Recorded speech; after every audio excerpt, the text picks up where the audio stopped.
Tonight we journey into a world where love blooms quietly between heroes who understand that the smallest gestures often carry the greatest weight. This isn't a tale of grand declarations or dramatic rescues, though those have their place.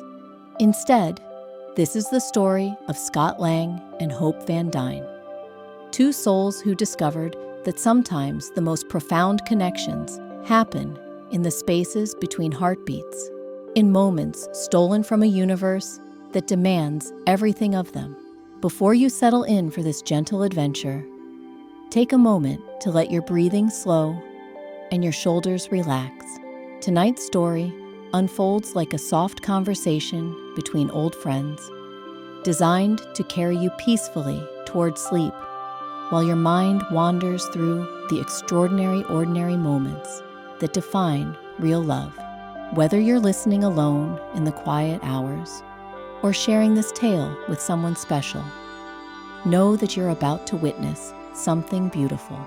The kind of love story that whispers rather than shouts, that builds slowly like morning light creeping across a windowsill. Our story begins not with explosions or cosmic threats, but with something far more intimate. The gentle hum of laboratory equipment in the basement of the Van Dyne home, where Hope had spent countless nights perfecting technologies that would have seemed like magic to previous generations.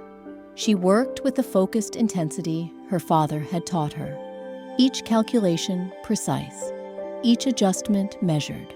But tonight was different. Tonight, she found herself glancing at the clock more often than usual, waiting for a particular sound that had become as familiar as her own heartbeat. The soft knock at the back door came at exactly 9:30, just as it had every Tuesday for the past 6 months. Hope smiled despite herself, that small, involuntary reaction she'd been noticing more frequently lately. Scott Lang had a way of being exactly where he said he'd be, when he said he'd be there. For someone whose life had been defined by uncertainty and second chances, his reliability had become something she treasured more than she cared to admit. She found him standing on the doorstep with 2 cups of coffee from the little place downtown, the one that stayed open late for the night shift workers at the nearby hospital. His hair was slightly disheveled from the evening breeze, and there was a spot of what looked like chocolate on his jacket, probably from helping Cassie with homework earlier. These details, once insignificant, had become precious to Hope. They spoke of a life lived fully, of priorities that extended beyond the mission, beyond the suit, beyond the constant weight of saving the world. Scott's face brightened when she opened the door, that genuine expression of joy that seemed to light up everything around him. He held up the coffee cups like an offering, steam curling between them in the cool night air. Hope noticed he'd remembered exactly how she liked her coffee, something she'd mentioned only once weeks ago during a particularly long strategy session. The fact that he'd paid attention to such a small detail sent warmth spreading through her chest, a feeling she was still learning to recognize and accept. They settled into their usual routine, Hope clearing space at the workbench, while Scott pulled up the extra stool he'd brought the 3rd week he'd started visiting. The laboratory felt different with him there, less sterile somehow, more alive. He had a gift for asking exactly the right questions, the ones that made her think about her work in new ways, without ever making her feel questioned or doubted. Tonight, she was working on improvements to the communication system between their suits, trying to solve the problem of maintaining contact during shrinking sequences. As Hope explained the technical challenges, Scott listened with the kind of attention that made her feel heard in a way she hadn't experienced before. He asked thoughtful questions, offered suggestions that came from his unique perspective as someone who'd stumbled into this world rather than being born into it.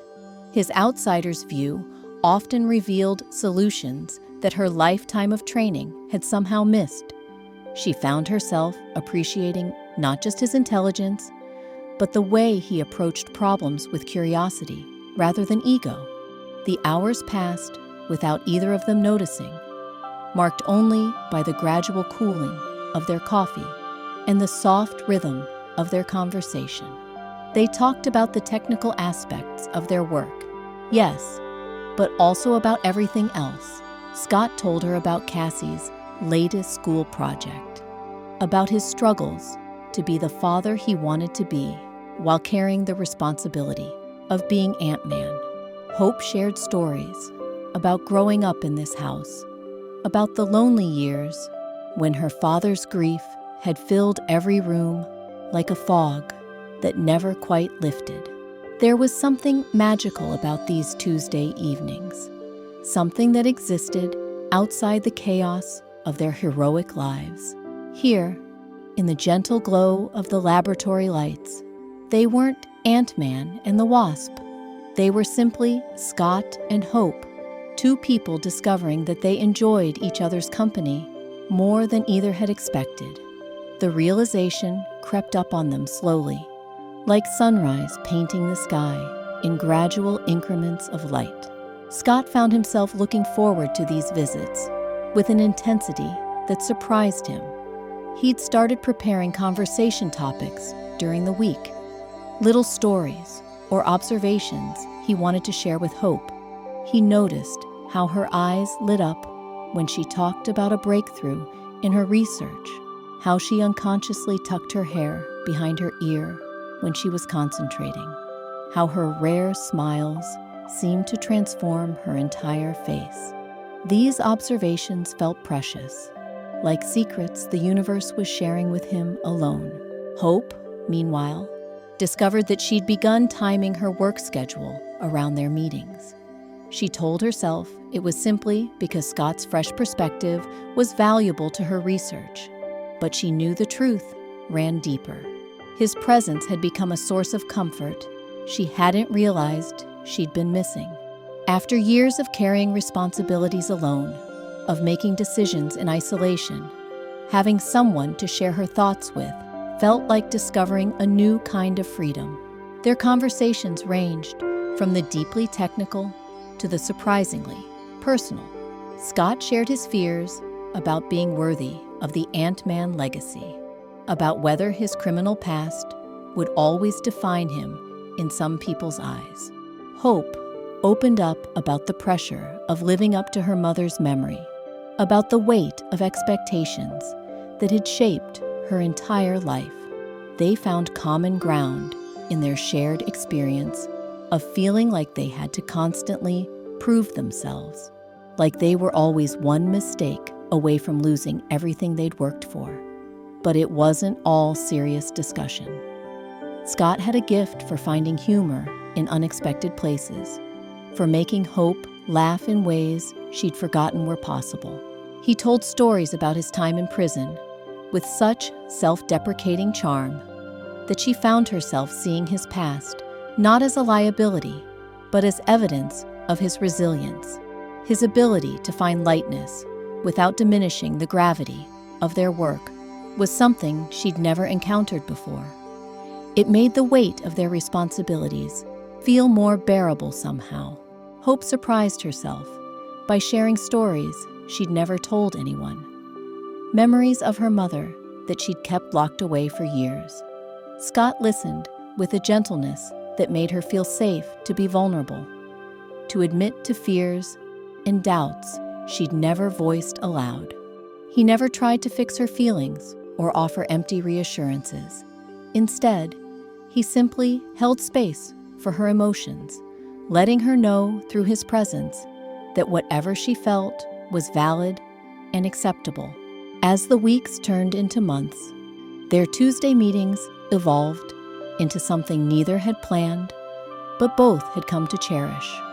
They were building something together in the quiet spaces between their heroic duties, something that belonged only to them. It was a friendship that was slowly becoming something more, though neither was quite ready to name it yet. They were content, for now, to let it grow at its own pace, like a garden tended with patience and care. The transformation was subtle, but undeniable. Scott found himself thinking about Hope during quiet moments, wondering what she was working on, hoping she was taking breaks to eat properly and get enough sleep. Hope caught herself smiling at random times during the day, remembering something funny Scott had said, or looking forward to sharing a new discovery with him. They were falling for each other in the most gentle way possible, like leaves settling onto still water. Their partnership in the field began to reflect this growing connection. They moved together with an intuitive understanding that went beyond training or strategy. When Hope was in danger, Scott responded with a protective instinct that surprised them both with its intensity. When Scott needed backup, Hope was there before he'd even finished calling for help. They were becoming more than allies, more than friends, though they danced around acknowledging it directly. The realization of their feelings crept up on them, like twilight, so gradual they barely noticed until they were already deep within it. One evening in late spring, as cherry blossoms drifted past the laboratory windows like snow in slow motion, Hope found herself watching Scott's hands as he gestured while explaining a new approach to size manipulation. His fingers moved with surprising grace for someone who'd learned these concepts through trial and error rather than years of study. She realized she'd been staring when he paused mid-sentence, a question in his eyes that made her cheeks warm in a way that had nothing to do with the heat from the equipment. That night marked a turning point. Neither acknowledged, but both felt. The air between them seemed charged with possibilities. Neither quite dared to explore. Their conversations took on new layers of meaning, innocent words carrying weight they'd never held before. When Scott handed her tools, their fingers would brush for just a moment longer than necessary. When Hope leaned over his shoulder to point at something on the computer screen, she became acutely aware of his cologne, mixed with the faint scent of the coffee shop where he'd stopped before coming over. The following Tuesday, Scott arrived with flowers instead of coffee. Nothing dramatic or overwhelming, just a small bouquet of daisies he'd picked from his neighbor's garden with permission. His explanation was charmingly awkward. Something about how the laboratory needed more life in it, how plants were supposed to improve air quality. Hope accepted them with a smile that made his nervousness worth every stumbling word. She placed them in a beaker filled with water, and they sat on her workbench like a bridge between the scientific and the romantic. Their work that evening was punctuated by stolen glances and comfortable silences that spoke volumes. Hope found herself explaining her research more slowly than usual, not because Scott couldn't follow along, but because she wanted to extend these precious hours together. Scott asked fewer questions, content to simply listen to her voice, to watch the way her face animated when she discussed something that excited her. The technical became personal in ways neither had experienced before. When Scott's phone buzzed with a text from Cassie, Hope watched his face transform as he read his daughter's message about a school play she wanted him to attend. The tenderness in his expression, the immediate way he responded to prioritize his child's needs, made Hope's heart skip in a way that caught her completely off guard. She'd always known he was a devoted father, but seeing it in these quiet moments revealed depths to his character that made her previous admiration seem shallow by comparison. Hope surprised herself by asking about Cassie's play, genuinely interested in the details of Scott's life outside their shared work. He lit up as he described his daughter's enthusiasm for theater, her natural talent for making people laugh, her determination to be the best version of herself despite the complications his past had brought to her life. Hope found herself imagining meeting this remarkable young woman, wondering what it would be like to be part of their small family unit, then immediately pushing such thoughts away as premature and presumptuous. But Scott had noticed the way Hope's expression softened when he talked about Cassie, the genuine interest that went beyond polite conversation. He'd been wondering for weeks what it would be like to introduce the two most important females in his life, to see Hope's analytical mind engage with Cassie's creative spirit. The thought both thrilled and terrified him, representing a level of vulnerability he wasn't sure he was ready for, but found himself craving nonetheless. As the evening wound down, neither wanted to break the spell that had settled over them like a warm blanket. They moved more slowly than usual, Hope taking extra time to organize tools that were already perfectly arranged, Scott lingering over putting on his jacket as if the simple act of leaving required extensive preparation. When they finally stood facing each other at the back door, the space between them felt electric with unspoken possibilities. Scott reached out to tuck a strand of hair behind Hope's ear, a gesture so gentle and natural that neither questioned it until after it was done. Hope's breath caught at the contact, at the way his fingers lingered against her cheek for just a moment before pulling away. They stood there in the doorway, spring air flowing around them, both knowing something had fundamentally shifted, but neither quite ready to name what that meant.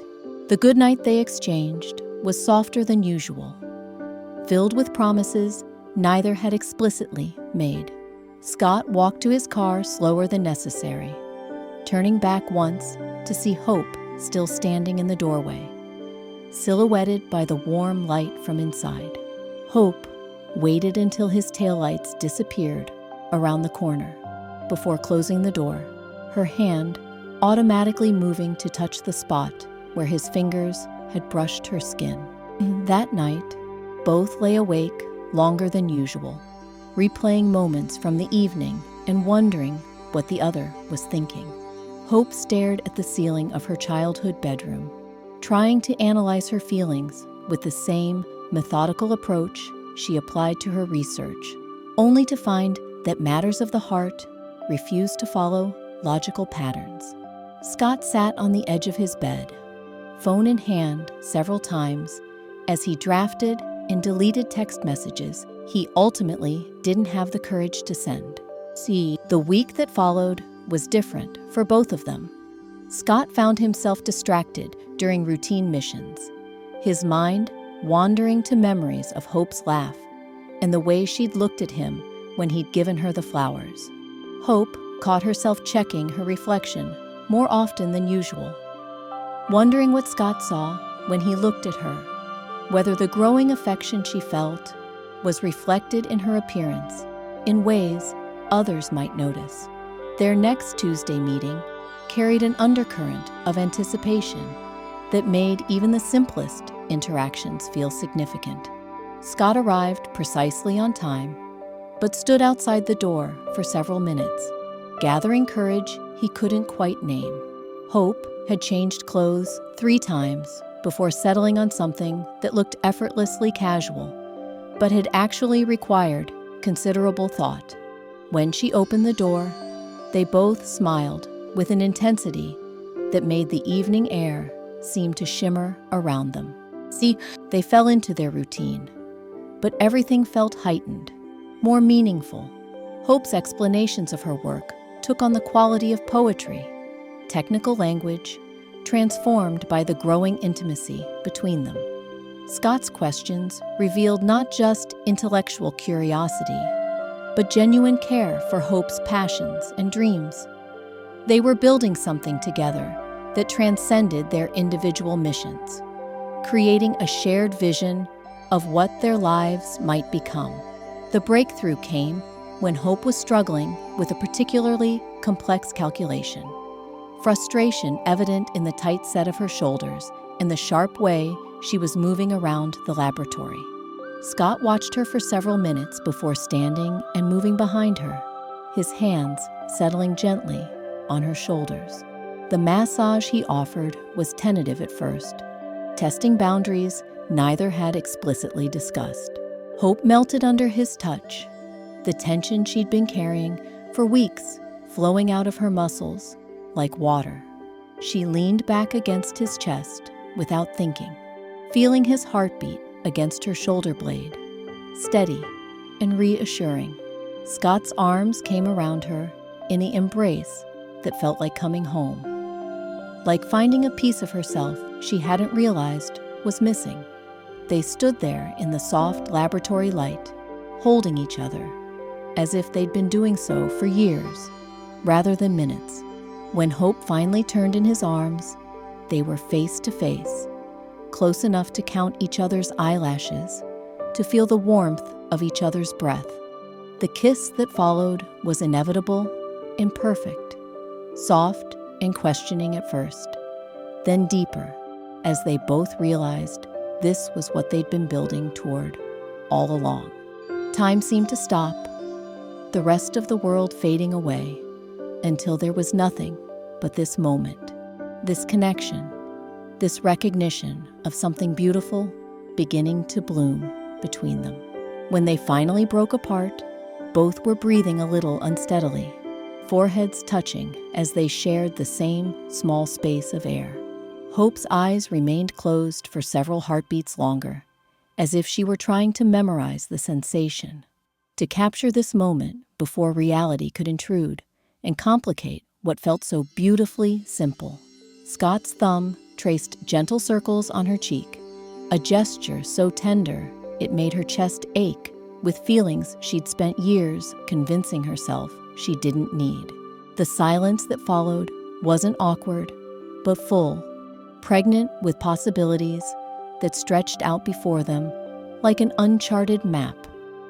They'd crossed a threshold together, stepped into territory that would change everything about their Tuesday evenings, about their partnership, about the careful balance they'd maintained between professional collaboration and personal connection. But neither felt afraid of what lay ahead. Instead, there was a sense of rightness, as if the universe had been gently guiding them toward this moment all along. Scott was the first to speak, his voice softer than usual, almost reverent in the quiet space between them.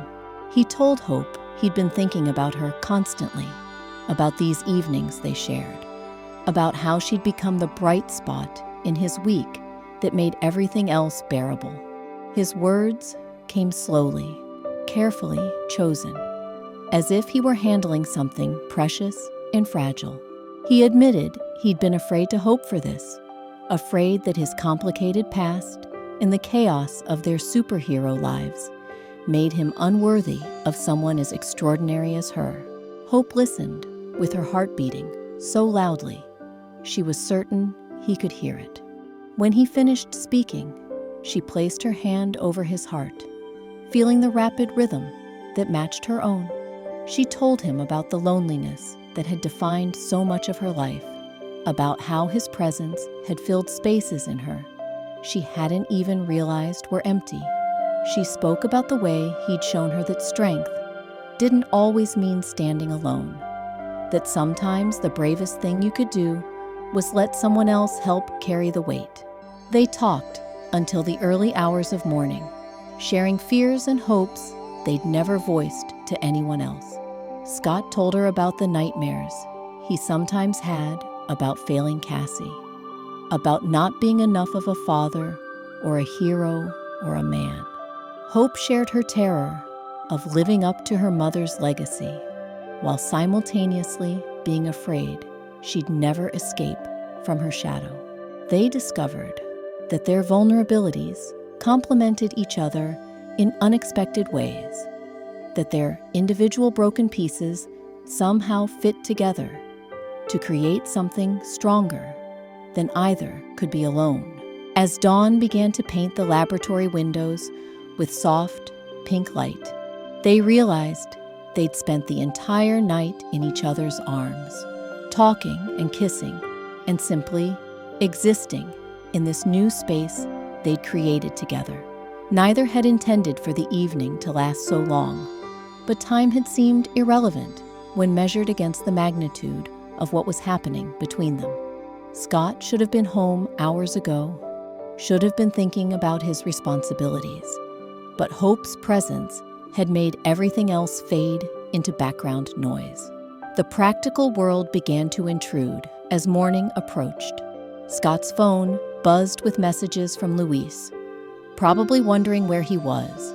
Hope knew her father would be up soon, would notice if Scott's car was still in the driveway, but neither wanted to break the spell that had settled over them, to return to the complicated reality of their superhero lives, where everything had consequences and nothing was ever simple. They made plans as the sun climbed higher, speaking in whispers, as if the morning light might somehow overhear and judge them. Their next meeting would be different now, intentionally romantic rather than accidentally so. Scott wanted to take Hope somewhere special, somewhere that belonged to just them rather than to their work or their responsibilities. She suggested a small cafe she'd discovered on the outskirts of the city, a place where they could sit together without worrying about being recognized or interrupted by emergencies that demanded their immediate attention. The goodbye they shared at the door was different from all the others, weighted with promises and possibilities. Scott kissed her forehead, then her lips, as if he were trying to memorize the taste of her, the feel of her in his arms. Hope watched him drive away with a smile that felt like it might become permanent, her fingers touching her lips where the warmth of his kiss still lingered. She stood in the doorway long after his car had disappeared, watching the neighborhood wake up around her and feeling like she was seeing everything through new eyes.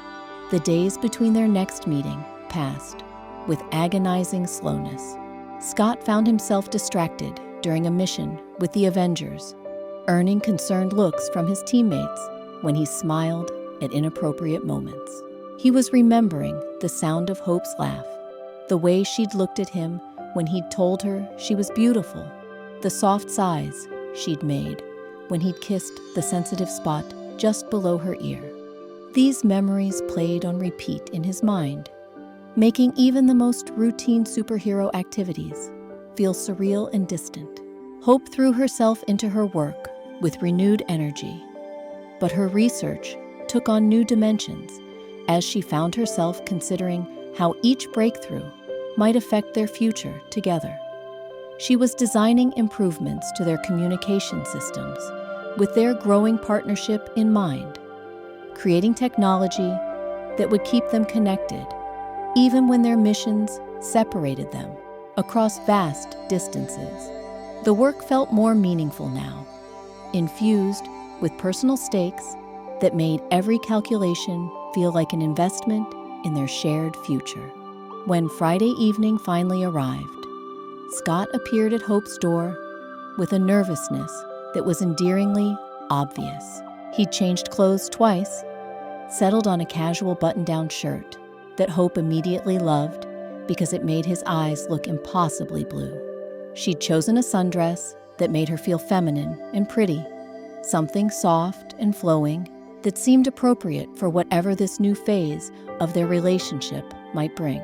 They looked at each other for several long moments before Scott offered his arm with old-fashioned gallantry that made Hope's heart flutter. The cafe Hope had chosen was perfect for their first official date. Tucked away on a quiet street lined with cherry trees, it felt like a secret garden hidden from the rest of the world. The owner, an elderly woman with knowing eyes, seated them at a corner table where they could speak privately while still enjoying the gentle bustle of other patrons. The atmosphere was warm and intimate without being overwhelming, exactly the kind of place where two people could fall deeper in love without feeling rushed or pressured. They ordered coffee and pastries, but barely touched either, too absorbed in each other to pay much attention to anything else. Scott told Hope about his morning with Cassie, how his daughter had noticed he seemed different lately, happier somehow.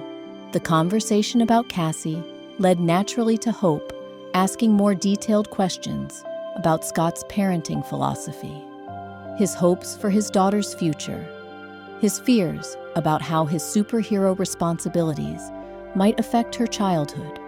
Hope found herself imagining what it might be like to be part of that dynamic, to help provide the stable family environment Cassie deserved. Hope shared stories about her own childhood that she'd never told anyone, memories of her mother that were both precious and painful. She spoke about the pressure she'd felt to be perfect, to never show weakness or need anything from anyone else. Scott listened with an intensity that made her feel truly seen, understood in ways she'd never experienced before. He had a gift for asking exactly the right questions, for drawing out details that revealed how those early experiences had shaped the woman she'd become. Their conversation was interrupted by Scott's phone, buzzing with an emergency alert.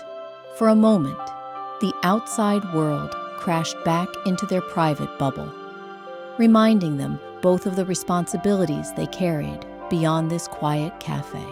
Hope watched Scott's face as he read the message, saw the familiar transformation from relaxed civilian to focused hero. But instead of the disappointment she might have expected, she felt a surge of pride at being with someone so dedicated to protecting others, even when it meant sacrificing his own happiness. Scott looked at Hope with genuine regret, clearly torn between duty and desire. But Hope surprised him by standing immediately, her mind already shifting into mission mode. She told him they could finish their date after they'd saved the city, that some things were more important than pastries and coffee. The easy way she transitioned from romantic partner to professional colleague without any resentment or complaint made Scott fall even deeper in love with her. This was what partnership looked like, he realized. Two people who supported each other's responsibilities, even when those responsibilities were inconvenient. They left the cafe hand in hand, walking quickly toward where Scott had parked his car. The emergency was downtown, something about unusual energy readings that suggested possible dimensional instability. As they walked, they automatically began coordinating their approach, falling into the professional rhythm they'd developed over months of working together. But now their partnership carried additional weight. The knowledge that they were protecting not just the city, but also this precious thing they were building together. In the car, as Scott drove toward downtown, Hope reached over and took his hand. She told him she'd been thinking about what came next for them, about how to balance their growing relationship with their responsibilities as heroes. She wanted him to know that she understood the complexities they faced, that she was prepared to work through whatever challenges arose. Her practical approach to their relationship's logistics was so perfectly Hope that Scott couldn't help but smile, even as his heart swelled with affection for this remarkable woman who saw problems as puzzles to be solved rather than obstacles to be feared. The mission that followed was unlike any they'd undertaken since acknowledging their feelings for each other. They moved together with an intuitive coordination that went beyond their usual professional synchronization. When Hope was surrounded by hostile energy creatures, Scott was there before she'd even called for backup, shrinking and growing with precise timing that cleared her escape route. When Scott found himself overwhelmed by the sheer number of threats, Hope appeared beside him, with tactical support that turned the tide of the battle. Their communication during the fight carried new layers of meaning. Scott's warnings about incoming danger were laced with protective concern that went beyond professional courtesy. Hope's strategic suggestions came with an underlying current of trust that spoke to how completely she'd come to rely on his judgment. They were no longer just Ant-Man and the Wasp working together. They were Scott and Hope, two people in love who happened to be superheroes, fighting to protect a world that included their own fragile, precious future together. When the immediate threat was neutralized and the dimensional rifts sealed, they found themselves standing among the wreckage of downtown, both breathing heavily but uninjured. The adrenaline of battle was beginning to fade, replaced by the quieter satisfaction of a job well done. But more than that, they'd proven something to themselves and each other. Their relationship didn't weaken their effectiveness as heroes. If anything, it made them stronger, more motivated, more precise in their coordination and timing. Scott pulled Hope into his arms, right there in the middle of the destruction, kissing her with an intensity born of relief and pride and overwhelming love. She kissed him back with equal fervor, her hands fisting in his shirt as if she were afraid he might disappear.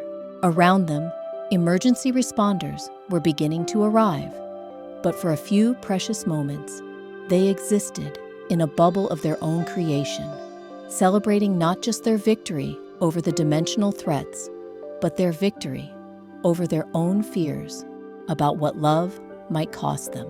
The ride back to Hope's house was quiet, both of them processing what had happened, both professionally and personally.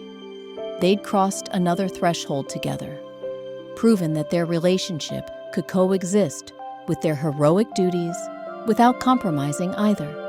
Scott found himself thinking about the future with an optimism he'd never allowed himself before, imagining a life where he could be both a devoted father and a committed partner, where his past didn't have to define his possibilities. Hope was thinking about integration, about how to weave Scott into the fabric of her life in ways that honored both their individual needs and their shared dreams. She wanted him to meet her father properly, not just as Ant-Man, but as the man she was falling in love with. She wanted to meet Cassie, to see if the connection she felt with Scott extended to his daughter. Most of all, she wanted to explore this feeling of completeness she'd never experienced before. This sense that she'd found someone who made her feel both stronger and more vulnerable at the same time.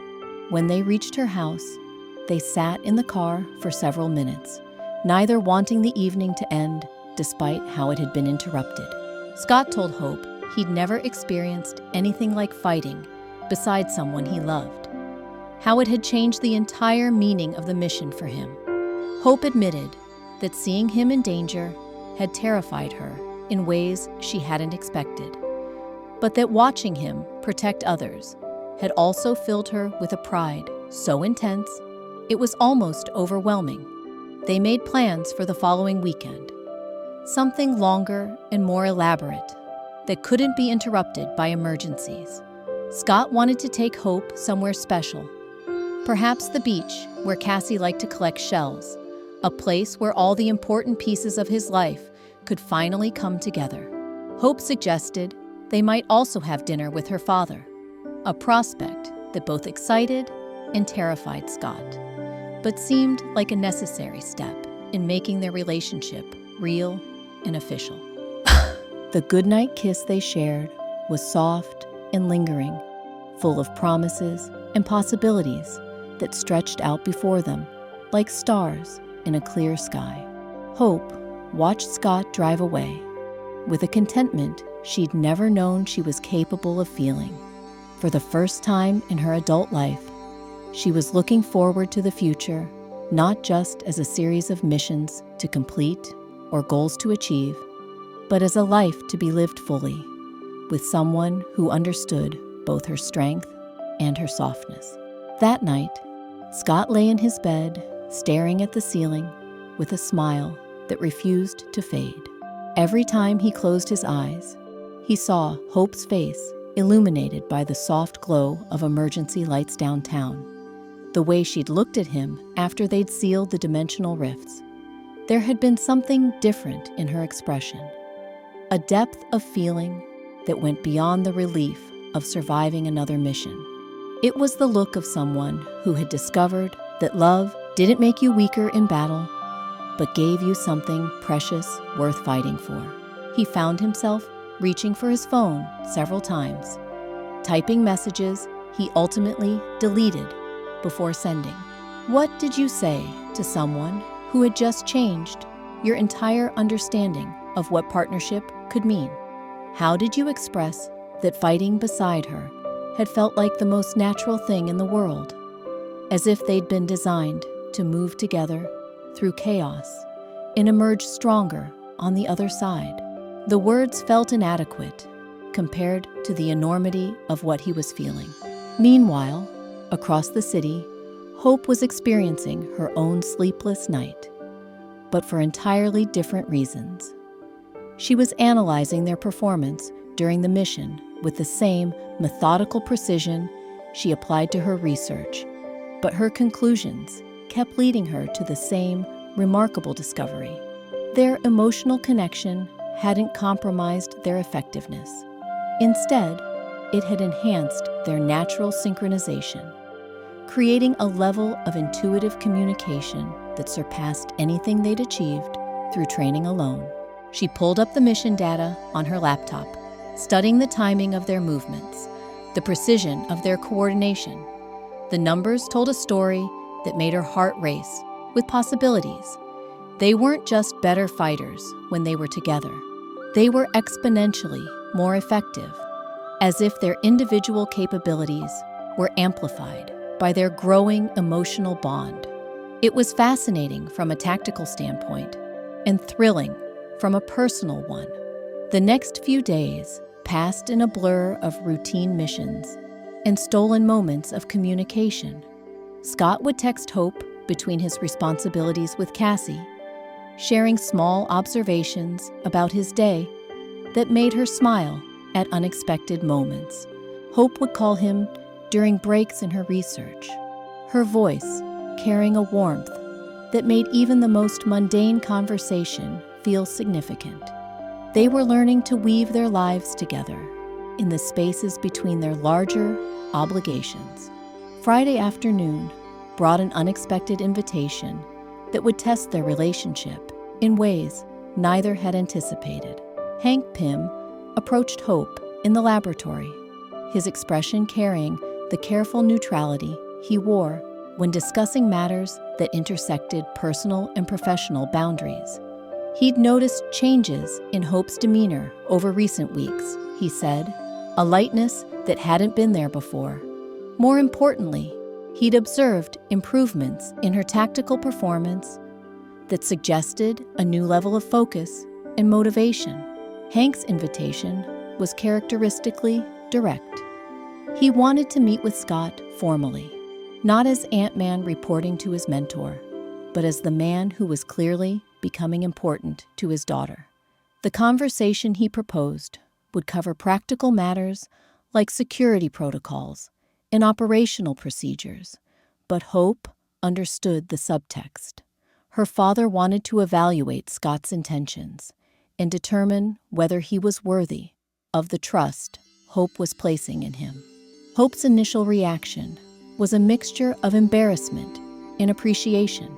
She was a grown woman who didn't need her father's approval for her romantic choices, but she also understood that their unique circumstances required different considerations than normal relationships.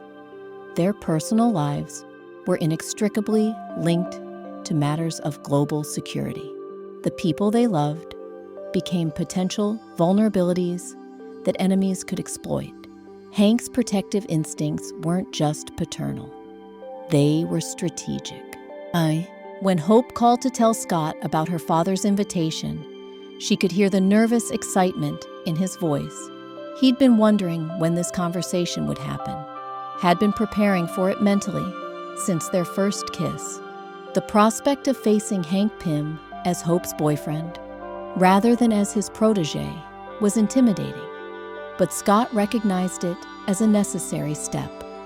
He wanted Hank's blessing not because he needed permission, but because he respected Hope's relationship with her father and wanted to honor it. The meeting was scheduled for Sunday afternoon, giving Scott the weekend to prepare and Hope time to coach her father on the importance of keeping his legendary intimidation tactics to a minimum. She warned Hank that Scott was already nervous enough without being subjected to the full force of his protective skepticism. This was the man she was choosing to trust with her heart, she reminded him, and she needed her father to at least try to see what she saw in him. Saturday brought their planned beach excursion. The first time Scott would introduce Hope to one of Cassie's favorite places. The drive to the coast was filled with comfortable conversation mixed with anticipatory nerves. Scott wanted Hope to see this part of his world, to understand how Cassie fit into the life he was imagining for all of them. Hope was eager to learn more about the daughter who meant everything to Scott, but she was also terrified of somehow failing to connect with this remarkable young woman she'd heard so much about. Cassie was waiting for them in the parking lot when they arrived, her face bright with curiosity and barely contained excitement. Scott had told her he was bringing someone special to meet her, someone who was important to him in ways that went beyond their work together. At 12 years old, Cassie was old enough to understand that this introduction carried weight, that Hope represented possibilities for their small family, that both excited and complicated her feelings. The first few minutes were awkward in the way that all significant introductions tend to be. Hope found herself overthinking every word, every gesture, desperate to make a good impression on this person whose opinion mattered more to Scott than anyone else's. Cassie was equally nervous, studying Hope with the intense observation skills she'd inherited from her father, trying to determine whether this woman was worthy of the happiness she could see in Scott's eyes.